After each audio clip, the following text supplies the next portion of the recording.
Hello, everybody, and welcome into today's episode of the WeVideo EdTech Spotlight. As always, I am your host of this new spring series for WeVideo, and my name is Ryan Kochevar, and I am WeVideo's Director of Customer Success Enablement. And I'm thrilled to have our guest today, longtime WeVideo brand ambassador, Luis Pertuz. Hey, Luis. Hey, hi Ryan, how are you doing? Doing well. Thanks for joining us today.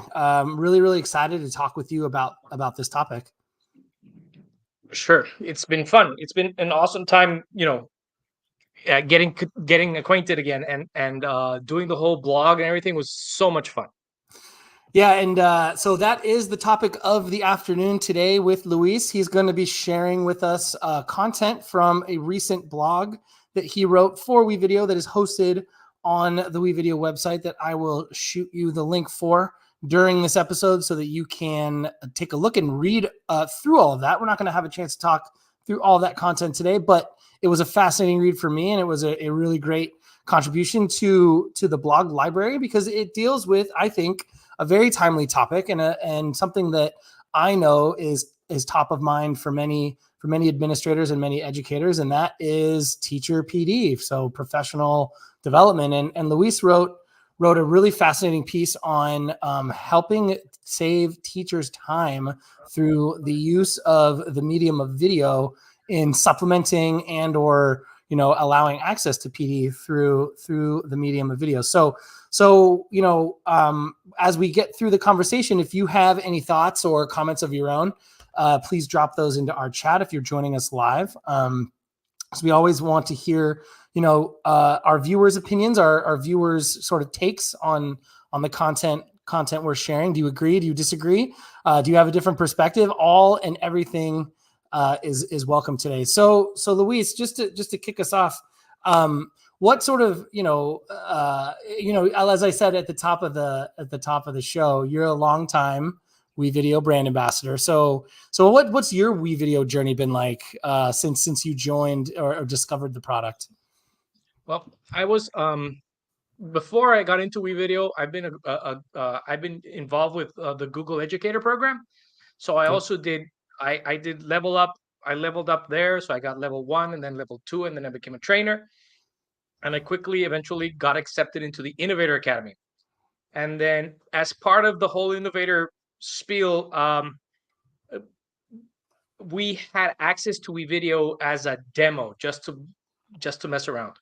And there was a program for educators in WeVideo to get like badges and bronze medals and stuff. So I just had to have all the medals and I had to have all the things. So I got into it, and it was a really nice and challenging program because you did have to actually do the work.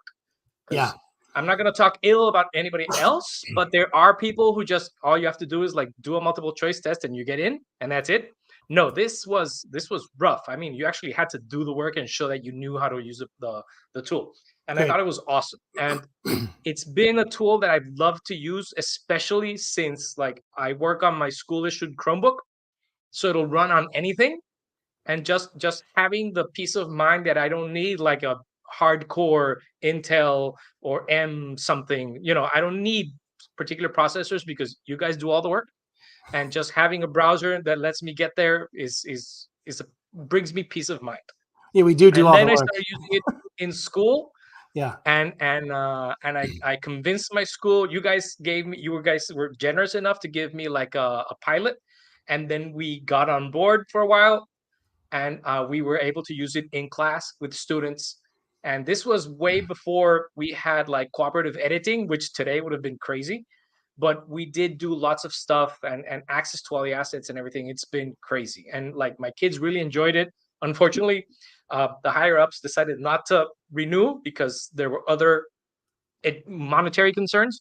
Sure. But you can do what you can do. But it's been so much fun. And not only am I a brand ambassador, I am the first one in Latin America. And as far as I know, I'm the only one in South America. There's a friend of mine is in Mexico. Yes, we have a few others in Mexico, but none in any other country in South America. So you are our sole brand ambassador in the South American continent, and you have been for a long time. And as you said, you are a product expert and have helped really, push the product along in ways that we are very grateful for, because we've talked a lot in the past. When we first met, we talked a lot about PD and your time in the Global Educators Group. Excuse me, tongue twister. And you were part of that original community, which we did end up moving away from for in an interim period. But I think this is a good chance to plug that the certification program that Luis was talking about, we have brought back. So it's different because our product is very different, and Luis is going to kind of talk us through some of his process that he's gone through. But if you're interested in learning more about the certification program that Luis was talking to you about, that he had gone through, it's a different version of that, but it still does issue badges. It is still a pathway if you want to become a WeVideo product expert and you want to become a product champion and join the brand ambassador network. Eventually, we're going to have a new application process for that. And if you want to get started on your journey in order to do that, you can go to wevideo.com/certifications and check out all of that. And I know we didn't talk about that in the lead up to this show, but since you mentioned it, I thought I would plug that we do have a new certified educator program that is now available to you. And it is as rigorous as Luis described. You will have to complete videos. You will have to submit artifacts of learning. But that's all just so we can, make sure that you really know how to use the product and encourage you to use the product with yourself, with your teachers, and with your students. And so Luis, on that note, let's dive into PD. And I know that this conversation and this episode is titled Save Time on Teacher Professional Development. So take us through kind of how you sort of found yourself designing and developing Teacher PD, and take us through a little bit of how you approach this concept of time savings in professional development. So I don't know. So sometimes, and this is going to sound horrible, sometimes teachers are the worst students, because they want everything that teachers say they do with students, they won't let it be applied to them. So it's sometimes it's terrible. And I found that when I'm trying to teach, I used to be, right now my position's changed, but I used to be the teacher trainer for all ed tech stuff at school. So I had to deliver PD and I had to train them and I had to run through stuff. And it's not a big school in the sense that, it's not too many students, but we do have 3 different sections. We go K through 12. So we have a preschool, a elementary school, and a higher school higher up. So I'd have to deliver the same PD on all 3 sections, which can be a bit annoying because you have to repeat yourself over and over again. And then part of the stuff that I've used WeVideo for a lot that I've really appreciated is it comes to happen that sometimes teachers, because PD is not always done when people are happy about it, and it happens that sometimes PD is either at the end of the day, or we make teachers come in on a weekend, or it's really boring, people aren't really motivated or enthusiastic about it. People sometimes, not my teachers are all perfect, they don't do this, but sometimes I heard that there are teachers who actually don't pay attention to what's going on, especially if they know they can run to me and go and find me if I'm wandering around the school or in my office or something. They will get to me and then ask me what they should have been paying attention to in the first place. So yeah, and it's something that really happens. And I've found that normally what tends to happen is they go over lightly of something that's really tiny, and it's something really simple, but since it was so simple, it didn't get ingrained in their mind. And what I've found happens is that normally my teachers wind up asking me the same questions all the time. Right. So it came to a point that I was saying, you know what, I should have recorded this just because I can just press play and just tell you the thing again, because you're the 3rd person that asked. And then I said, well, I have a beautiful tool that does the recording, lets me edit, lets me make it look nice. I can even do special effects and stuff. I have next to me in my workspace, I have one of these. And it's a big old piece of green cloth, which is my green screen. So I can actually do special effects and stuff. And it's one of those things that I can I can record and say the same thing over and over again. And I can screen capture. So if it's like stuff like doing clicks, I can do the clicks and I can show them. And instead of when I get a text message asking me, how do I log into whatever, I'll just send them back the video that I already did once to explain to one person, but I'm sure somebody else is going to ask the same thing. So it's been a lifesaver in the sense that I can make a bunch of small 1 or 2 minute videos to explain the things that get asked over and over and over again. And then the really big advantage is the video won't get tired of repeating stuff over and over again, and I will. So yeah, making it. Sorry, go ahead. Finish your thought. My apologies. it makes my life a whole lot easier, and I don't have to repeat it over and over and over again. Yeah. And what you said, I think, is important to highlight is this consumable and digestible, because it's a short piece of content and you're using things to make it engaging, which we will touch on in a little bit. But I heard you say something in there that I want to follow up with you about, and that is like, okay, you have teachers that have a need for some kind of resource that you provided maybe in a synchronous way, that where you're going and training people on specific things. And so what are those specific resources that you were asked to provide? Is the PD that you're delivering connected to your schools or any initiatives that are being promoted, locally, or is it more technological based, like, hey, this is a tutorial, a step-by-step thing, or is it more like pedagogical? Are you helping to implement new curriculum? There's actually all sorts. Okay. My role was concentrated on the use of EdTech tools mainly. And I work with the teacher development specialist. We worked hand in hand, and she would do all the teachy stuff, and I would do all the techie stuff.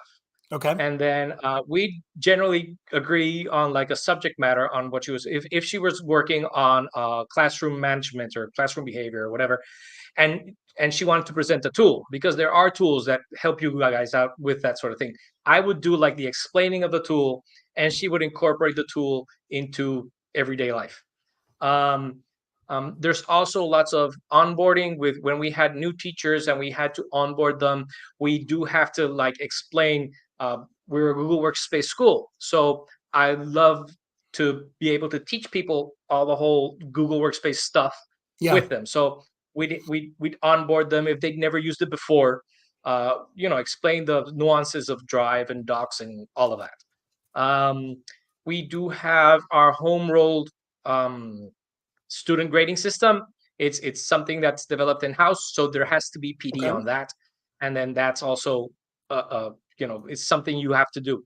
And there's like silly little things that are part of the procedure of the everyday life stuff in school, like the use of Wi-Fi, for example. People have to log into the Wi-Fi, so they have to open up the computer, find the Wi-Fi router. So there's one for the admin, and there's one for students, and there's one for teachers, and then there's a procedure. If you're a student, all you have to do is sign in with your Google account, and you're off and running. If you're an admin, you have like a special password that's different to your Google password, all those weird things.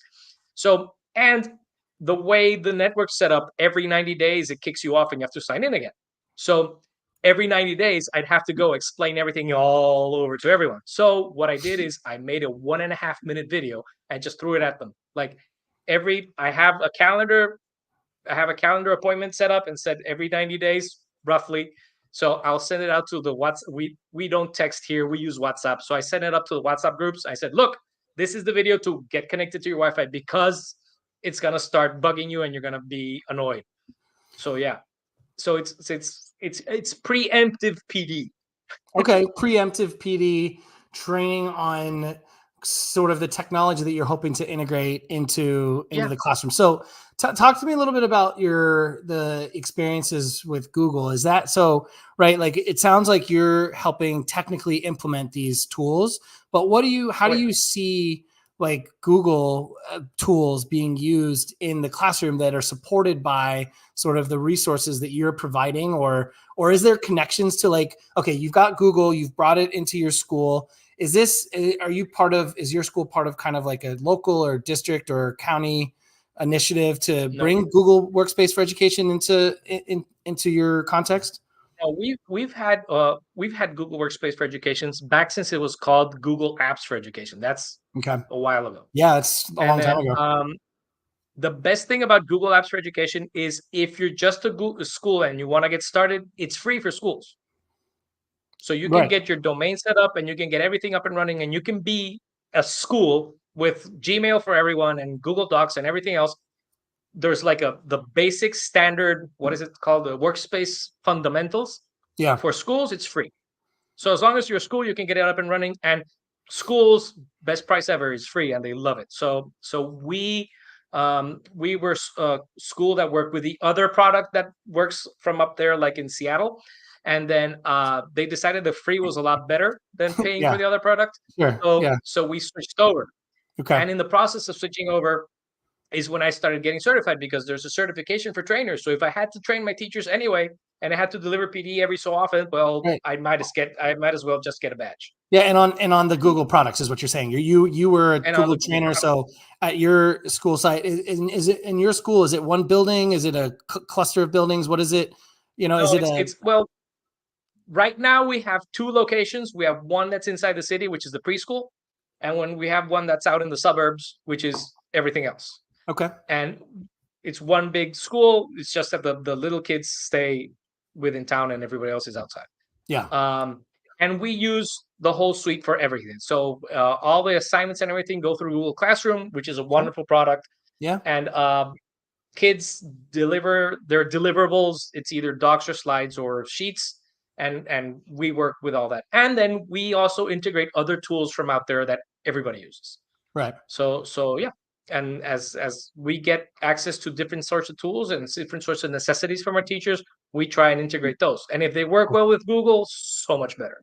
Yeah, and that's I think we had talked about this as sort of how you found your way to WeVideo, because it's a great pair for a Chromebook, and we're also Google partners, Google for Education partners, and so it's just kind of one of those easy next steps in terms of accessing the ability to create video content. But before we move on there, I'm interested in this experience of training teachers, not just technically, but like, do you provide PD? And it doesn't have to be through the use of video, but are you the one that oversees, like, let's say, the scope and sequence of PD that's needed to teach teachers how to actually utilize Google products in their classrooms for their teaching and instruction? Or is it really just like, I have somebody else that does that and I'm doing the technical components of all of this? There's a little bit of both. Okay. And again, I used to work as part of a team. Right. So there's the person that's in charge of teacher development who does the like actual implementation. Gotcha. But Okay. we work hand in hand so that there would be not only the tool, but the proper use of the tool. And then also Google also has like their certification scale goes, they have a level 1, which is, basically using the tools. And they have a level 2, which is not only using the tools, but using them in education in your class with your students. So Right. they also provide some, let's say, free development tools Yeah. that will help you like get the teachers in on board. Cool. Some of these best practices, it's one of those things that to some people just seem logical. So it is a good thing. Let me get out of the light. I'm having this shiny thing. Okay. It's okay. You got to have a good backdrop. You have a good backdrop. The lighting looks excellent on you right now. Okay. So anyway, so it's a best practices. Mhm. Also, we get together with the teachers, and sometimes we actually agree on procedures. Like, for example, on Google Classroom, our teachers are supposed to, if whatever they're assigning, because we have an issue, because since our parents talk in Spanish, but our school is in English, Okay. our parents see that side in Spanish, and if they have the app or whatever, it's going to be translated because it's on their local language. And then it happens that when you assign something in Google Classroom, it's called an assignment, but the way it's translated to, it's always homework. Okay. Yeah. So anything that is assigned by a teacher to the parent, it's presented as homework. Okay. So even if it's classwork that they're like doing for a whole week, parents would get a note that say, "Look, your kid has this and this and this assignment," and it's portrayed sort of as homework. So parents would Yeah. freak out.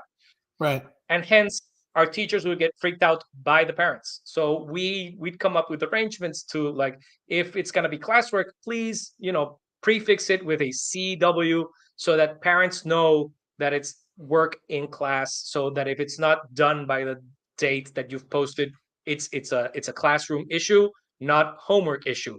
So we wouldn't get our kids in trouble. And then if it is homework, then you can do like HW, and they'll understand, and they'll know. So it's also been a little bit of a give and take, because Okay. I might know how to use the tool, but I might not be the expert on using it Sure. adequately in the Yeah. classroom. Yep. And it's the teachers who are actually in the trenches, dealing with the kids, and they might have good ideas also. Yeah, for sure. And do you do parent education too, like parent communication through video as well? Oh yes, Nice. especially when we're onboarding new parents, Yeah. because since we do like from preschool, it the way our teachers communicate with the parents is through Google Classroom. So like for the first 3 or 4 years in school, the parent is the one that's going to handle Google Classroom for the kid, because of course kids can't read. So 3-year-olds are not going to be able to read and write yet. So Sure. the parents gonna do the whole Google Classroom thing, and they're gonna communicate with the teacher through there. And Yeah. it's super simple for the teacher, because if she wants to share pictures or whatever that she made, all she has to do is post them on Classroom. She doesn't have to worry about texting people. She doesn't have to worry about emailing or Right. anything. Yeah, it's So great. it's really simple. And then there comes a point where I have to go and tell the parents, you know what? You're the parents, but Classroom is for the student. So you're gonna have to let go. And you're gonna have to let the kids do their thing, because they're gonna have to be in charge of their own process instead of you doing everything for them. Right. And then that has its ups and downs, as with everything, but it's fun. And also, when we start getting into older kids and social media and privacy and all of that, we also do some PD on trying to educate the parents on how to be a parent in the modern age. Okay. Yeah, important. And that's also been very, very interesting. And some kids actually hate me, because when we start doing the whole, when it comes time for Christmas, and like everybody knows what the kids are going to get for Christmas, because they're all wanting the latest console or a brand new cell phone or whatever. I'm the one that tells the parents, well, if you purchase so and so console, you can get like an app for your phone that lets you do parental control. If you're going to give your kid a new cell phone, if your cell phone is iPhone or Android, there's stuff that you can install on it beforehand, before you give the phone to your kid, that will let you, keep an eye on what's going on. Not that, Totally. some kids don't need it, some kids do, some Oh, kids don't, yeah. couldn't handle a phone, but that's another issue entirely. So are you utilizing video to support that education, or is that more like synchronous or delivered in a more Um, traditional way? way back in during the COVID times, everything was video. Right. Yeah, yeah, for Um, sure. and we do some support from one side or the other. I try and do video, especially on the stuff that I know is going to need to be repeated often. Okay. Smart. So Yeah. Yeah. I did do one on the caretakers, on stuff that should be around a home when you have young kids, and about screen time and all that. And Mhm. that one, I did it maybe 2 3 years ago, and I know that it's been like reassigned as homework to new parents or to new caretakers, Okay. so I don't have to do it again, because Yeah. it's basically the same thing. So Right. redoing it, I do sometimes prefer to do it in person, because even though video allows me not to repeat myself, if I do it in person and it's not recorded, I can be a little more brutal. Okay. Because if I'm going to record it and it's going to be on the school YouTube channel or whatever, I have to behave. And it's not that I misbehave, but sometimes if you want to tell parents of the risks that their kids are facing, it's Yeah. better if you actually show them what's going on. And it's not something we'd like recorded and broadcast on our YouTube channel as a school, but it's something that amongst adults, responsible adults, I can, like, if we're talking about like disagreeable stuff, I can actually show them. And that's Right. something I couldn't do in a pre-recorded anything, because I don't like to put that out there. Gotcha. You want to make sure the content is, Is adequate. is adequate, but also a resource that people can refer back to. And Yeah. um, I understand why maybe some sensitive subject or content matter could be better served in person than through a digital video resource. I know, again, like I think illustrating all these different ways that video can provide information as a communication tool, I think is at the heart of this conversation, right? Because that's what you're doing. You're essentially communicating through a medium in which people can then now go reference back to it. That's easily digestible. That's a quick reference for folks that is going to, one, provide you more time, because you're not having people ask you the same things over and over again. But even, you can see that in teachers being able to consume that content whenever they want to, or like you said, you recorded this video, this new family onboarding video, and they're now reusing it as a classroom assignment, and it's not something you have to redo because it's simply the same content that you need to get out year over year. And there's also stuff that's it's like right now we're going on spring break. Yeah. So I'm working from home, but the kids have been on break since Friday. Right. And and with the whole every 90 days thing on the Wi-Fi, I know that when we come back, it's gonna start being a pain again. So I already know, and I already have it handy, and I have, like, let me show you. Let me screen share. That's what it's for.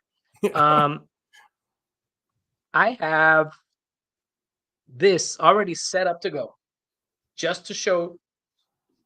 So this one? Okay. There you go. I have it ready to go, and all I have to do is show this to my parents.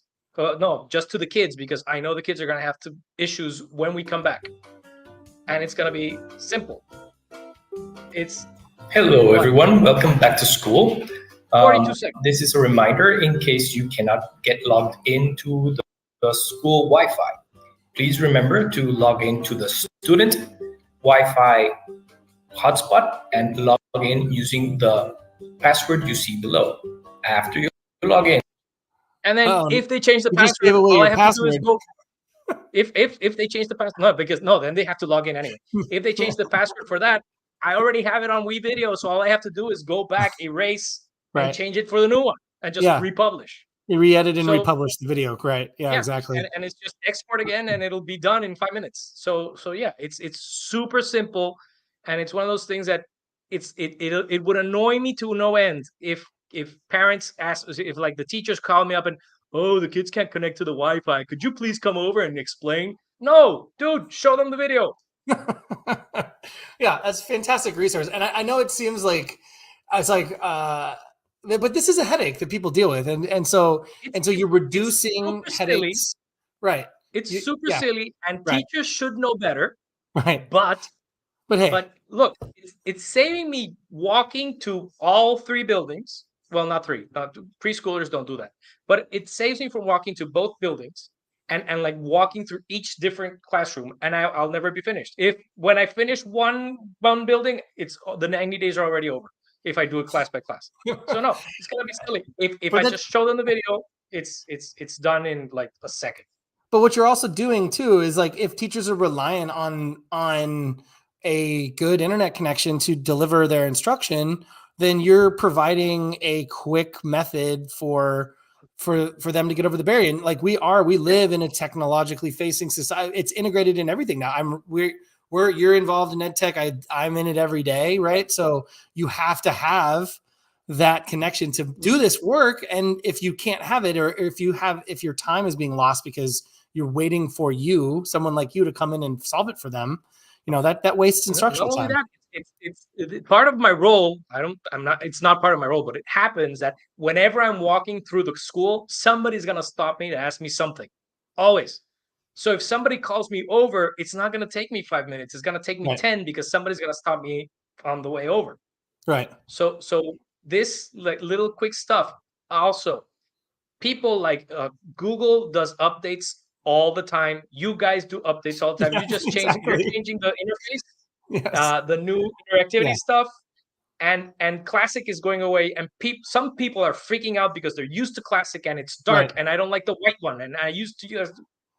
That's all. You can't complain. People, they have they respect their style. But then the new Meet doohickey came out. All I'll do is I'll film a 1-minute video and I just throw it at people. Yep. Look, there's something new. Take your time, watch this 30, 40 seconds, and you'll know. And if you want to know, and if you sort of got the gist and you want to repeat, play the video again. And I think for people in your role, that's super important, because I talk with, folks like yourself who are involved in creating training opportunities, PD opportunities around integrating tech into the classroom. But there's a large barrier around companies that, and every company is going to innovate the product and change something. And, we're doing it all the time. But unless you have somebody that can easily get that information out, it can be a bottleneck, and people won't know what's new or how to use something. And so I think you've really illustrated very well how utilizing video technology, creating videos, allowing that to be a resource you can easily edit, publish, share with teachers to consume that information is a really easy way to get new information to somebody very quickly. And when the tool is easy to use, because WeVideo is easy to use, it's so silly, because if you need an arrow, there's like a bunch of arrows, and you can just drag out the arrow you need and put it out. If you want to like fade in, fade out, fly in, fly out, it's super easy. And the best part of it all is that it makes me look awesome, because it takes me all of 5 minutes to produce a 2-minute video. Right. And people say, oh, when did you find the time? It's silly, because if you're like decently prepared, like I talked about it in the blog. I have like a slide deck with all the title cards that I've done for videos. Yeah. So all I need to do is either recycle one, rehash one, or make a new one. And all I have to do is export it as a PNG, stuff it at the beginning of the video, and just put it in the transition. Yep.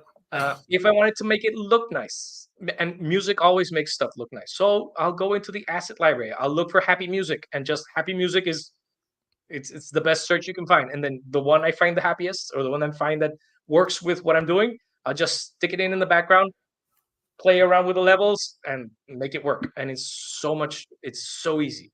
And that's something I think that creates get more engaging piece of media to watch, right? And so I was gonna, I didn't get to it specifically earlier that I wanted to ask, but like,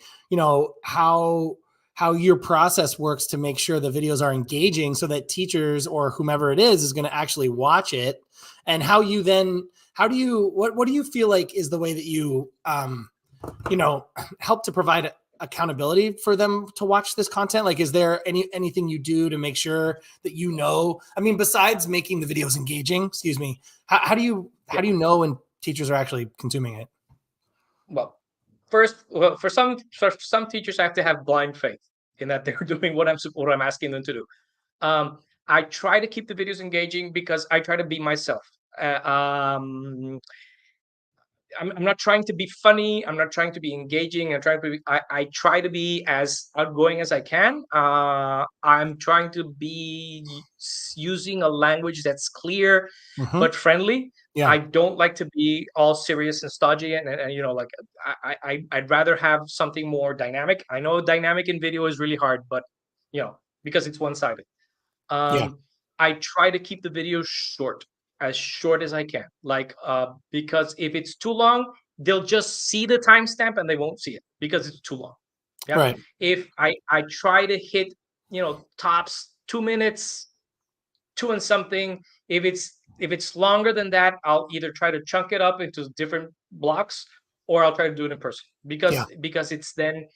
Or I'll ask like the head of the high school principal. I said, hey, give me 5 minutes at the end of your meeting or whatever, just to tell them something, because if I do it in a long video, they'll never pay attention. Right. Yeah. As to like accountability, sometimes I'm not saying that I do this, but I use like a mail tracking software, and I'll like deliver email one by one, just so I know who actually clicks on what. Okay. If it's something that I need people to see, and if they don't, I'll know and I'll bug them.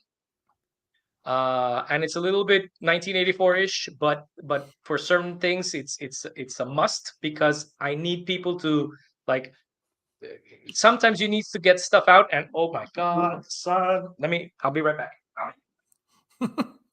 Yeah, I've got the advantage of being at the right time of day when I run this to have this gorgeous, just like light when it's nice out. Yeah. Here in California, the light comes through perfectly. But I saw that that sun just attacked you right through your window. No, it's like I have like a shade, and the shade just went up.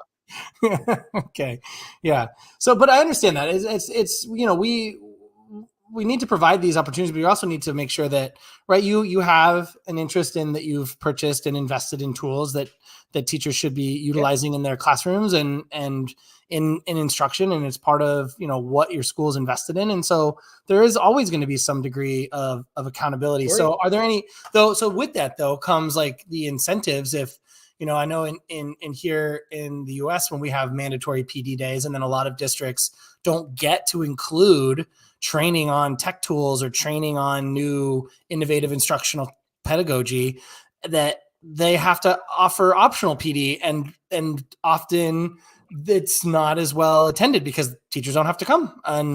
And so often I see districts offering incentives to get people in. So like, is that something that's part of your process to make sure that folks are actually, either showing up to the synchronous stuff or consuming the asynchronous stuff? You offer incentives for teachers? I'd love to say that everybody always goes to the PD and they always learn, and it never happens. Right. Yeah. Right now I'm having the issue of the school is paying for certain tools that can be used better, or like now that everybody's coming out with AI, all the things, we have access to certain tools that have AI incorporated, and the teachers don't know it. And it's one of those things that it would save them so much time. Right. Like, there's new stuff that you can throw. Like you have your right now, our kids were, right before we went on break, they had their final term exams, and most of the teachers prepared like a study guide, and you could actually throw the study guide at the AI and say, look, make me a quiz. Yeah, sure. And it would do like an interactive quiz and everything that you could just assign to the kids so they would study, and zero to no effort. So you already did the study guide. This will help you.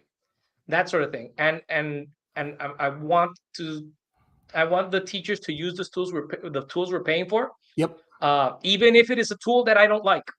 I have tools at the school that I'm not a particular fan of, but I have to administrate them. I have to manage them, but I want them to be used. The school is making an investment.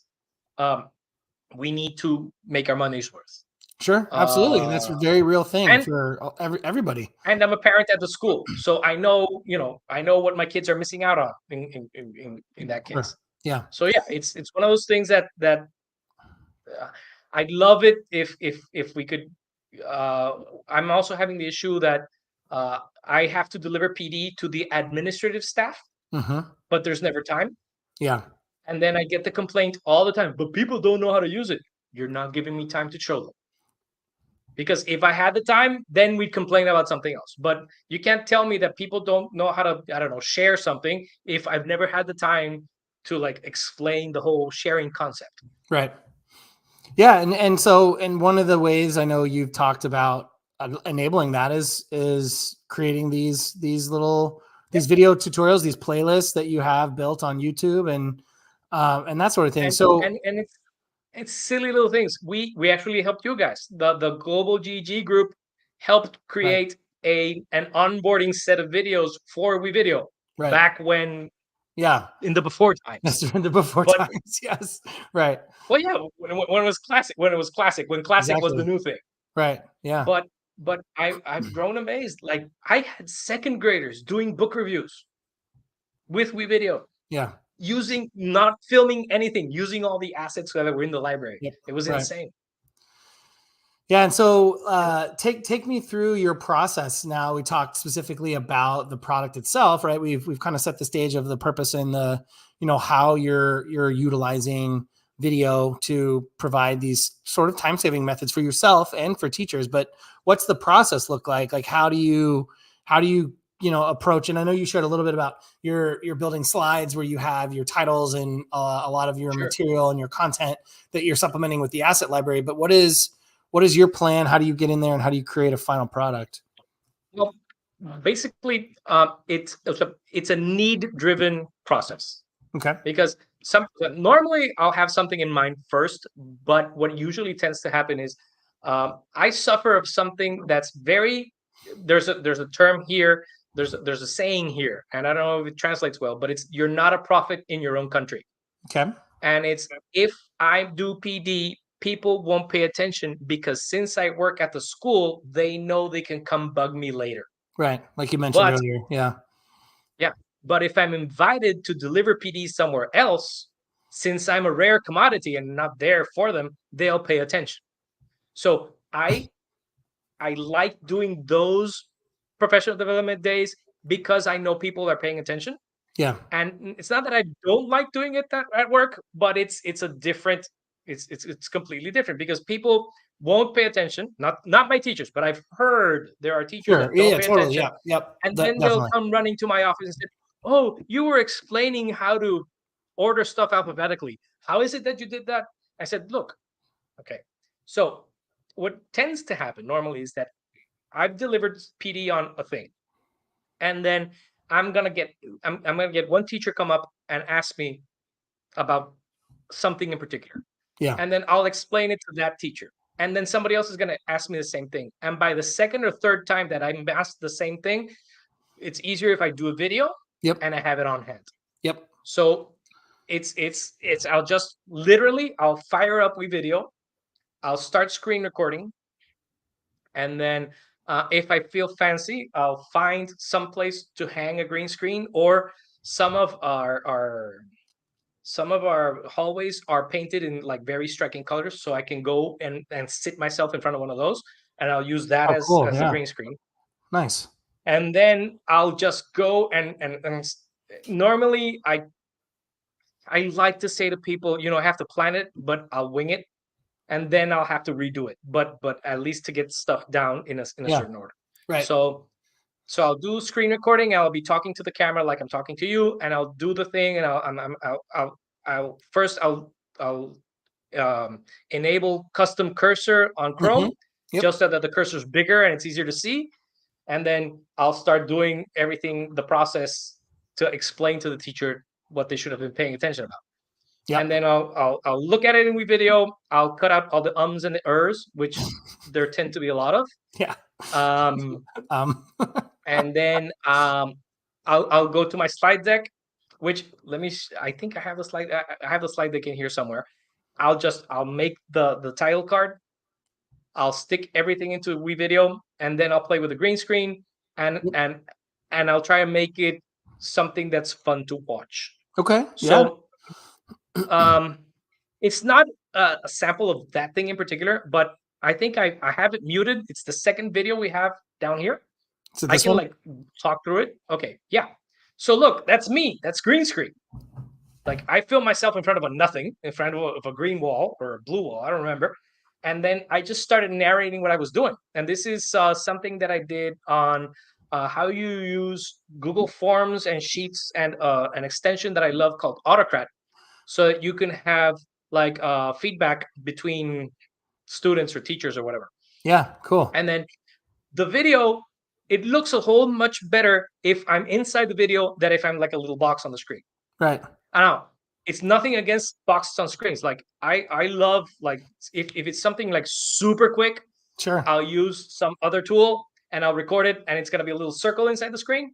But then I'll obviously import it into WeVideo and put up the title screens and everything. And then and I'll lay like a soundtrack behind it, and then I'll do everything I can. But right now I'm explaining like the rubrics and how everything should work, and how the videos are popping up, and then the green stuff is like formulas that are gonna pop up, and all of that is done in WeVideo, and it's super easy. And as long as I sort of have a good idea of what I'm doing, it's gonna be, this one is a longish video, but this one is explaining something that's relatively complicated. Right. Yeah. But it's super easy, and the best thing about this is the video repeated over and over and over again, and then if people get desperate, they can write me. Yeah, or come visit you. Maybe you have office hours or something. Well, this one in particular was done for like online. Okay. So people have written me. But yes. Yeah. Yeah, and this is a perfect example of, and yes, there is a place and time for picture in picture, right, as we call it, where you are capturing your screen and your webcam at the same time, and it's maybe more of a quick need, like, hey, I have this change or I have this announcement that I need to get out really quickly. I'm going to just go ahead and do that. But this makes it feel more engaging, like you're talking to an audience, that it's a real reference, that it's something that's you put some time and thought into to make sure that people really clearly understand step by step, like what they need to do to be able to use the feature of Sheets. And you said Autocrat that you said. And if you practice a lot, but I mean, that has to be like, you can actually like signal and point at stuff, but that's hard. Yeah. You have to really practice getting that right is a pain. Yeah, or the pointing your finger and having the overlay pop up, right when you put your finger there. I've sort of done that, but that requires. What I've also done is I also holding like green here, and then me on top of the document, and then showing, look, you click here. I've done it.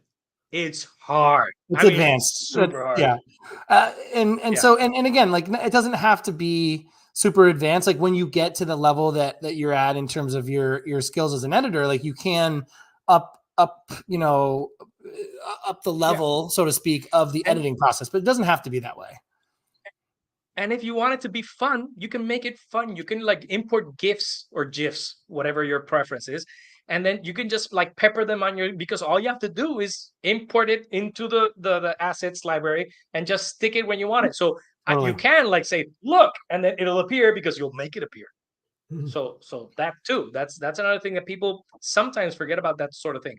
When I applied for Google Certified Innovator, I did everything on WeVideo, and that thing was it was 60 seconds, and it was the most harrowing 60 seconds I've ever done, because that you had to like concentrate. Okay, the Google Certified Innovator Academy is it's not like trainer or coach that you have to run through a program and then you apply and that's it. No, this one you have to be very passionate. You have to have a problem that you want to solve in education. Yeah. And then you set up your problem, and you just throw it at the people, and Google say, look, I want to work with the Certified Innovator community. This is my problem. Let's try and figure it out. But you have to fix that into 60 seconds. Wow. There's a whole application where you write like a whole bunch of stuff, and there's essays and stuff, but everything is reduced to a 60-second bit. Well, in my case, it was 60 seconds. This year they're doing it again, and it's 90. So it's a whole 30 seconds extra. I mean, 30 seconds, like adding 30 seconds, something like that, is a whole bunch of time more that you get. Yeah. I've had people, and that's one thing that WeVideo didn't do before. I had people that recorded for like a minute and a half, and then they sped up the video, and they exported everything, but they stuck into the 60 seconds. And it was one of those things. Let me see. Yeah, we have that speed function now. You can speed yourself up. Yeah. So yeah, and so you pulled that up? Yeah, and I'm gonna mute it because it's sure. But this is all WeVideo, and it looks so professional. I know. I see those title cards, like the logo and the everything, and I look like I know what I'm doing. And you've done the picture-in-picture here, where you're overlaying the images on top of the video you're recording. Are you using just like a selfie stick to record this? I used a selfie stick so I could give myself more room. Yeah, and just with a phone. Then, yeah. And absolutely. Then there's like a GIF, and then there's a video that I did interviewing someone, and then here comes another video interviewing someone, and it looks so professional. And not that I've learned the stuff, but this is awesome. Yeah, absolutely. And this is the same kind of format. Like, you use this to apply for that program that you were a part of, but also you can see the way you approach how you make your videos, and you make them engaging like that, and you show it just captures kind of your personality, and it's easy to consume in that way. Yeah, and that's another thing that when I have the WeVideo somewhere, the one for ambassadorship, because you also have to say why you want to be an ambassador. Exactly. And Yep. part of the things that you have to do is you have to show your personality. You can't Right. just like, because I could say, oh, and I want everybody to use it, but it's more fun if you're you. Definitely. Also, you're part of a community. So if people want, you know, I want people to know I want people to know me to see if they want to work with me. Right. Yeah, absolutely. And that comes through the communication method of video can really, really bring that to life. And I know you've done a ton of work utilizing the product in the Google Global Educators Group. And Yep. so, as we kind of wrap up the session, I wanted to highlight some of that work that I know you've done. So do you want to talk a little bit about your time there as we kind of close out our session today? Well, yeah, the Google has a program. It's called the Google Educator Groups, which is they're trying to get teachers to grow together, and they want them to share the benefits of using their tools in education. And they originally the idea of a GEG, which is a Google Educator Group, is to get people together and share their experiences. But back in 2019, it was more or less a very well kept secret because it was hard to get. Uh, People didn't know the program existed. It Yeah. wasn't. It was somewhere in the Google site for education, but it was hard to find. Right. So a group of us that met through the innovator program, we were discussing how this was missing, how people could get like more involved. So we decided to ask Google for permission to, because it has to be like by countries or by cities. Yeah. So we asked for permission to do it more globally, and we could help other people create their own. Yeah. So we use tools like WeVideo and StreamYard, which we're using right now. Yep. Yes, we are. And we had, you guys gave us a license that we used in our domain, so Yep. we could produce videos for everyone. So we actually wound up producing videos for WeVideo. We did stuff for Google. We did stuff for other platforms that were out there, and we had like series of stuff. So there's one on taking care of Chromebooks. There's one on there's lots of stuff that's all available in our WeVideo, in our YouTube channel. Yep. And that's your YouTube channel is, if you all are interested in checking that out, it's right here, youtube.com/Global GEG. Global GEG. Yeah. And we have like all sorts of stuff. And all of this was for free out of our free time. We should have monetized that. But yeah, miss a little bit of a missed opportunity. But hey, you know what? It's some valuable content and some valuable information for folks. Oh, it's one of those things that we made boot camps for the certified educator levels. Yeah. So we did a couple of boot camps, and we got, I don't know how many teachers certified. It was so much fun. It was really awesome. really interesting. Yeah, and that's it was. Go ahead. Sorry. No. Go ahead. Finish your thought, please. No, it's been awesome because also you meet people from all over the world, and what's really cool is, like other ambassadorships like yours and ours, it's we get to understand that even though education, we're all over the world, the problems are basically the same. Yeah. Like kids that misbehave will misbehave in Spanish and in English and in French and in Turkish and whatever. And like people who kids that don't want to let go of their cell phones will do it in any language, in any culture. Yes. So the problems are basically the same. And like whatever problems I might be having here, some people either they might have already faced it and solved it, or at least know how to address it. Yeah. Or we can work together and find out Collaboratively a way of like going around it. So totally. yeah, it's been so much fun. Absolutely. And that's a really powerful statement to encourage global collaboration and understanding and create moments of empathy, and using video as a communication method to do that allows you to access people that you might not have in a more powerful way. So, thank you for coming on to the show today and for sharing your thoughts and sharing some of your examples. I know we had more examples to share, but the conversation was great, and I didn't want to interrupt it and just throw up some content, but Luis, it was great having you on today. Same here, Ryan. Thank you for having me. It's been fun. It's been nice catching up, and hopefully we'll get this thing going really nicely. Yeah, absolutely. And again, if you want to check out Luis's work at the Global GEG, the website is globalgeg.org. You can also visit their YouTube channel, youtube.com/global GEG. I am tongue tied with this.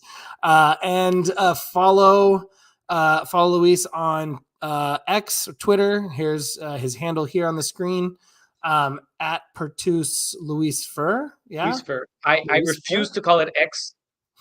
I'm I trying call not it Twitter to, and I but tweet. I'm with you there. I'm with you. If you want to view this episode and all other WeVideo webinars, you can do that on demand at our YouTube page, youtube.com/@WeVideo. You can also sign up for future webinars, wevideo.com/webinars, and watch on-demand content there as well. We have multiple channels for you to view our on-demand webinar content. Next week's episode is going to feature Stu Jernigan. He is our he's our point of contact for the WeVideo brand ambassador program, but he's also a content creator pumping out tons of amazing WeVideo resources for you to use. And in next week's episode, we're going to launch our April Creative Challenge, which is all about Earth Day. So we encourage you to come back and subscribe to learn how you can get resources and access content to facilitate a really fun April Earth Day multimedia creative challenge with your students. So come join us. You can go ahead and sign up for that at wevideo.com/webinars. And again, Luis, thank you so much. We will definitely continue this conversation offline. It's been amazing having you here, and we'll catch up soon.